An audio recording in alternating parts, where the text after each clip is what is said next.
ishiin kutaa ishee keessaa baatetoo gara hojii deemtu ilmi madaamii dhokatee duuba ishee garagaree dhufee meeshaa ishee fattashee meeshaa ishee fudhata. Kana bichaa miti uffatoota ishee keessaa tokko tokko ni fudhata. Waan baay'ee nama saalfachiisu. Yeroo ishee shaaworii seentu eegee meeshaa ishee hedduminaan fudhata. Baay'ee nama qaanicha nama saalfachiisa. Dubbachuufis namatti ulfaata jechuudha. Egaa ashama harka fuunee kabajamtootaa fi hordoftoota keenya nageenyi koo kan jaalalaa fi kabajaa bakkaa fi lafa jirtan isiniif haa baay'atu. Anis obboleettiin keessan bakkaa fi lafa jirutti waaqayyoof galannaa ga'u nagaa fayyaa kootidha. Warroonni mana keenyaaf haarawaa taatan laayik sheer gochuudhaan gara maamila keenyatti dabalamaa isiniin jechuun asumarraan affeerraa keenya. Egaa viidiyoo kana hundi keessanuu hanga dhumaatitti dhaggeeffadhaatii sirriitti of eeggannoo godhadhaa. Keessattuu ijoolleen mana dhiirri jiru hojjettan ijoollee gola madaamii keessa ta'ee dhiirri kan jiru waggaa 14 ol kan ta'e ijoolleen dhiiraa kan mana keessa jiran yoo ta'e sirriitti irraa of eeggannoo guddaa akka gootan viidiyoo kana qabadhee gara keessan dhufeera. Micayyoon tuni kan hojjettu faamilii ani keessa hojjedhu keessaa jechuudha. Bilbilaan wal qunnamna. Waan ishii mudatee fi waan ishee irra ga'e takka takkaanan isiniif qooda.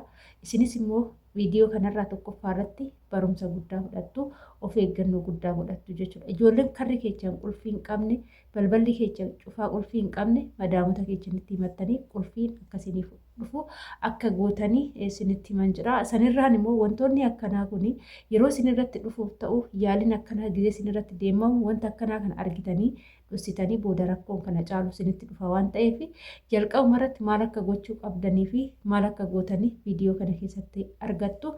Micayyoota immoo maaltu mudate kan jedhus viidiyoo kana keessatti argattu. Si viidiyoo kana laayik gochuun hanga xumuraa dhaggeeffadhaa isiniin jedha. Egaa garma viidiyootti yoo isin dabarse obboleettiin keenya kun erga mana sana hojjechuu jalqabde waggoota lakkoofsisteetti jechuudha. Yeroo jalqaba mana sana keessa hojjettu ijoolleen mana sana keessa jiru baay'ee xixiqqoodha. Yaani agas kan guguddatanis miti, agas kan nama sodaachisanis miti jechuudha. Hojii ishee achi keessatti kan hojjettu keessaa mana sana keessatti akka faamiliititti jiraatti malee guyyaa tokkollee akka sarraatinyaatitti jiraattee hin beektu. Isaanillee akka sarraatinyaatitti ishiin ilaalanii akka faamiliititti ishii ilaalu, sirriitti ishii jaalatu, sirriitti ishiis kabaju, sarraatinyaas hin jedhaniin yeroo yaamanis maqaa kabajaatiin yaamu. Ijoollee kana ishuma biratti guguddatanii gizee ishiin mana sana jirtu inni jalqaba gara waggaa 15 jedhanii inni lammaffaan waggaa 12 waggaa 8 jedhanii deemu. Obboleettiin keenya kun garuu erga mana sana taa'uu jalqabdee waggoota waan lakkoofsistee fi ijoolleen amma ol sissiqanii kan hangafaa gara waggaa 20 wayii kan lammaffaa gara waggaa 20 akkas siqee jira jechuudha. Egaa amma kan rakkoo obboleettii tanarratti fidaa jiru ilma lammaffaa dhalate kan jidduu keessatti dhalate amma waggaa 20 hin ta'a jetteerti akka ishiin natti himtetti.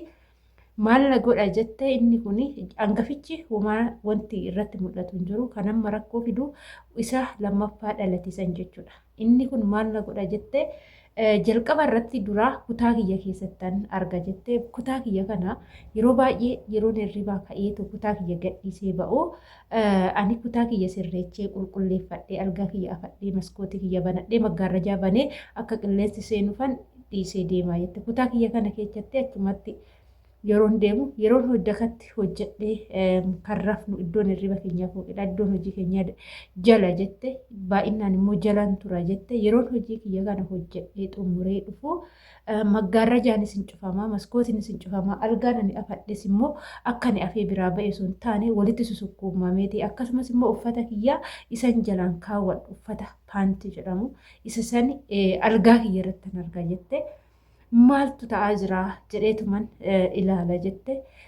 Gizee kana wanti kun deddeebi'ee dhufe maaltu ta'aa jira jedhee tana waan wallaalee guyyaa tokko akkanumatti suuta jedhee ijoollee qursii nyaachisee barumsa fatanaadha. Hoggasuma deebanii qursii minaamina hojjedhee fi garuma kutaa kiyyaan isaa fooqii baanaadhaan immoo meeshaa ittiin qulqulleeffadhu fudhadha jedhee waan tokko yaadee osoo hin taane yeroon ol dhufu maalaan kutaa kiyyatti arga jette mucaa isa lammaffaarra dhalate sanii inni suni algaa kiyya firaashii kiyyarra ciisee uffata kiyya jalaa san qabatee hin gangalata jettee baay'ee rifadhee baay'ee na'ee yeroo kana garan deemu wallaalee baay'ee rifadheen ofirra garagaree yeroo jalqabaatiif innis rifatee achi ka'ee deeme ergasii dhaqee tanan ittiin dubbadhe wanti akkanaa kun maalidha ani sirii kan dura akkana godhaa jiru ijoollee xixiqqoodha jedhee shakkaa ture edaasumaa jedhee niti dubbadhe jette oduma kanaan jiru guyyoota sanniin irraanfachiisee dhiisee wanta akkasiis dhiisee anis baay'een aareetti dubbadhe jennaan dhiifama na gaafatee dhiisee anis immooyyuu wanta akkanaa kanatti hin deebi'u jedhee loormaan dhiisee kutaa kiyyamoo qollofuun barsiifne waan ta'eef hin qollofu loormaanuma galgala gizeerra hubichaan qollofadha jette osuma kanaan jirru amma immoo deemee harka jijjiirratee kan duraan algaa kiyyarratti arge kun harka jijjiirratee maalan arga jette uffatuma kiyya jalaa kana miiccee tanan yeroon achi godhee deemu ni ba'a ni fuudhamee deemaa jette deebee daarii faattan arga jette bakka nani dadachaasisanii meeshoonni saaxiniin meeshaa kiyya uffata kiyya keessa godhadhe baay'ee fattashamee barabbarameeti jette kanan argu jette ammas mucaan kun hin deebi'ee jedhee shakkeetuman meeshota kiyya uffata jalaa hunda isaatu iddoo isaa balleessee dhosse jette warratti simuuf rakkadhe dhiisuufis rakkadhe baay'ee cinqii guddaarra naga'e amma nan dhossinaan isa san hin dhiise immoo deebee shaaworii yeroon seenu shintibeetii keessatti uffata achumatti miicca jette iddoon shaaworiitti seenu uffata kiyya yeroo baay'ee yoon baafadhu achuma asallaan uffata keessa xuraawaa keessa godhan achi jira uffanni kiyya achumaan godhadha jette. Amma immoo maalidha yeroon uffata kiyya kana miiccadheetoo dhiqadhee shaaworii kiyya galee uffata kiyya baafadhe achi godhe uffata kiyya bariisaa lammataa nan miicca jedhee yeroo naqu uffata kiyya isa jalaa baafadhe san hin argadhu. Yeroo baay'ee hin argadhu guyyaa lama guyyaa sadi tureetti deebi'ee achitti naa deebi'a. Wanti kun maalidha jedhee tanan ammas giraa gibbitti na jedhee baay'een cinqame baay'een rakkadhe wanta hin beekne fi wanta argee hin beeknetu narra ga'aa jira jedhee baay'een cinqame. Booddee irratti dhokadhee suuta jedhee eegee laaluuf yoonan jalqabu ammallee mucuma yeroo jalqaba akkas godhu santu amma immoo harka jijjiirratee garasiin dhufe.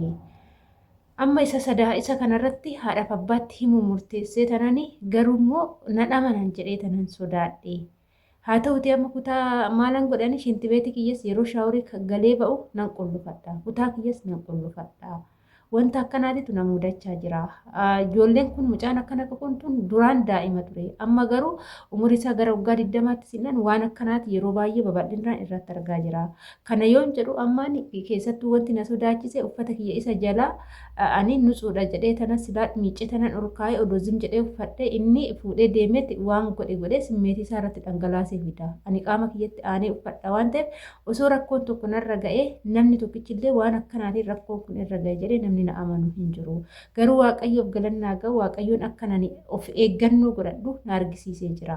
Ani of eeggannoo gurguddaan godhachaa jira sa'aatii kanatti.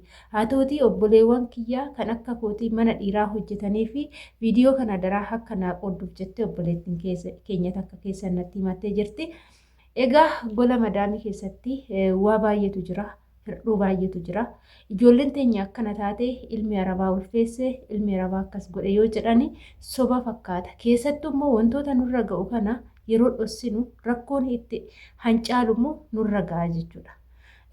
Ani kanan jedhu yoo jiraate jechuudhaas keessa wantoonni akkanaa kun deddeebi'ee yoo dhufe viidiyoo kaameraa dhossaa bananii waraabuudha. Amma mucayyoon tun akkas yaaddee amma kaameraa waraabuu yaaddeerti. Maaliif wanti tokkos yoo ta'e kaameraa sun ragaadhaaf jechuudha kan taa'uu fi wanti kun itti deebi'amee yoo kan ta'u ta'e dhokattee itti dubbachuu sun taane kaameraa waraabdee saniin booda haadhaaf abbaatti immoo haatiif abbaa yoo amanuu baatan kaameraa ofii yoo argan hojii ilmoo ofii sirriitti amanuu jechuudha.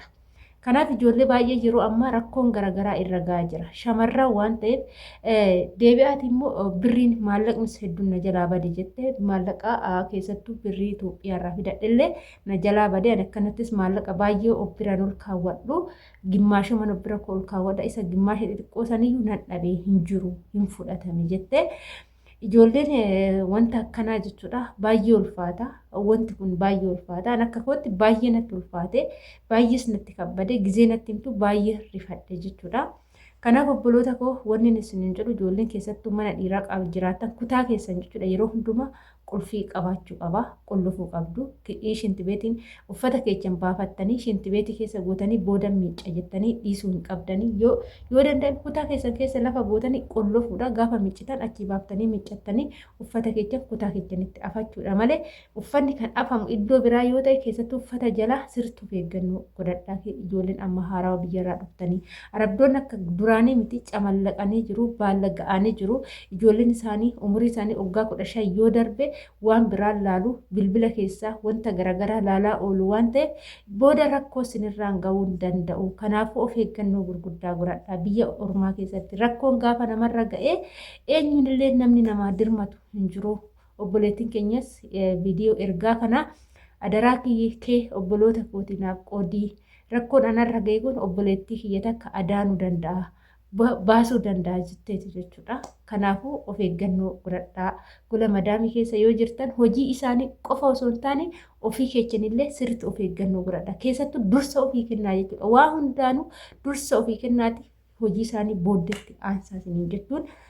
Affeerraa kootii egaa viidiyoo kiyyaa har'aaf gabaddee dhufee kan asumarraan nan goolabaa turtiin wajjin gootaniif ulfaadhaa galatooma hanga viidiyoo biraatiin walitti deemti turtii gaarii isiniif haa ta'u baay'ee.